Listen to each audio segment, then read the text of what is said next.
Lakas ang loob mo, ikaw na nga mali, ikaw Talaga, pa, Mami Kat. Kasi nagsorry po ako sa'yo, hindi ko po sinasadya yun. Kung ayaw mo ko dito sa kotse mo, magpapagrab na lang po ako. O, di magpag-grab ka, bumaba ka na. Tawagan ko pa si daddy ngayon eh. Pwede yung ganyan ugali mo, ikaw pag matapang, ikaw na nga nakatabi. Eh, Mami Kat, ang tapang-tapang mo din po sa akin. Baka lang naman pa ako, nagkakamali lang naman pa ako. Tapos hindi yung ko ginagawa naman po mo, ilang beses ka sinasadya. na pinagsabihan sa ganyan mo, paulit-ulit ka. Hindi na iwasan ng anak ni Tony Fowler na si Tyronia na mataasan ng boses ang best friend ni Tony na si Papi Galang matapos na magalit si Papi nang masagi at mahulog ni Tyronia ang kanyang cellphone. Sa latest episode nga ng reality show ng Toro Family ngayong Sabado, December 14, 2024, ay nagkasagutan nga sina Papi at Tyronia dahil ikinapikon nga ni Papi ang biglaang pagkahulog ng kanyang cellphone nang masagi ito ni Tyronia. Sa unay mahinahon pa at paulit-ulit din ang paghingi ng tawad ni Tyronia kay Papi, ngunit nang tila hindi nito tinatanggap ang kanyang sorry at sinabayan pa nito ng sunod-sunod na sermon, ay tumaas na ang tono ng pananalita ni Tyronia na dahilan para magkasagutan silang dalawa. Makikita sa kanilang reality show na bago nangyari ang insidente ay nagkukulitan at nagtatawanan pang dalawa kasama si Mikay.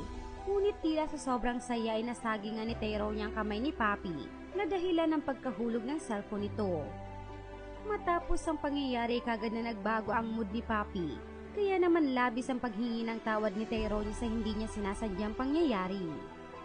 Parehong inihayag ng dalawa ang kanilang punto kung saan sinabi ni Tyronia na sa sobrang saya at gusto niyang pasalamatan si Papi sa banding nila nung araw na yun, ay gusto niyang yakapin ito, kaya hindi niya sinasadyang masagi ang cellphone nito. Samantalang si Papi naman ay pinupunto ang sobrang pagkagaslaw ni Tyronia na kahit noon pa at hindi man lang daw naisip nito na marami siyang dalang gamit. At dahil tila pareho ng mataas ang emosyon ng dalawa, nagkahamunan sila tungkol sa pagpapaiwan ni Tyronia sa nasabing lugar dahil ito na ang mga nabitawang salita ni Papi sa gitna ng kanilang sagutan na kaagad ding tinanggap ni Tyronia dahil alam niya naman umano kung paano sumakay ng Grab. Ngunit pagbabanta rin nito kay Papi yung humanda ito kay Mami Oni sa ipapaliwanag dito kung bakit siya nag-Grab pa uwi. Mga dismayadong pahayag ni Tyronia sa naging sagutan nila ni Papi. Grabe, bata lang ako pero kung paano siya magalit sa akin, parang magka-age lang kami. Gayunpaman, kagad din namang nagkaayos ang dalawa nang makauwi at mahimasmasan. At mahinahong kinausap ni Papi si Tyronia tungkol sa nangyari. Humingi rin ito ng tawad sa naging reaksyon niya na umano'y alam niyang hindi rin tama at paliwanag niya ay loaded lamang umano ang isip niya sa mga bagay na dapat niyang gawin kaya mabilis na tumataas ang kanyang emosyon. Samantala, inamin din ni Tyronia na natakot siya sa naging hamon sa kanya ni Papi. Naiiwan siya nito sa parking at nakiusap ito na sana'y wag na itong maulit dahil sawang-sawa na raw siyang iniwan siya ng mga tao sa paligid niya.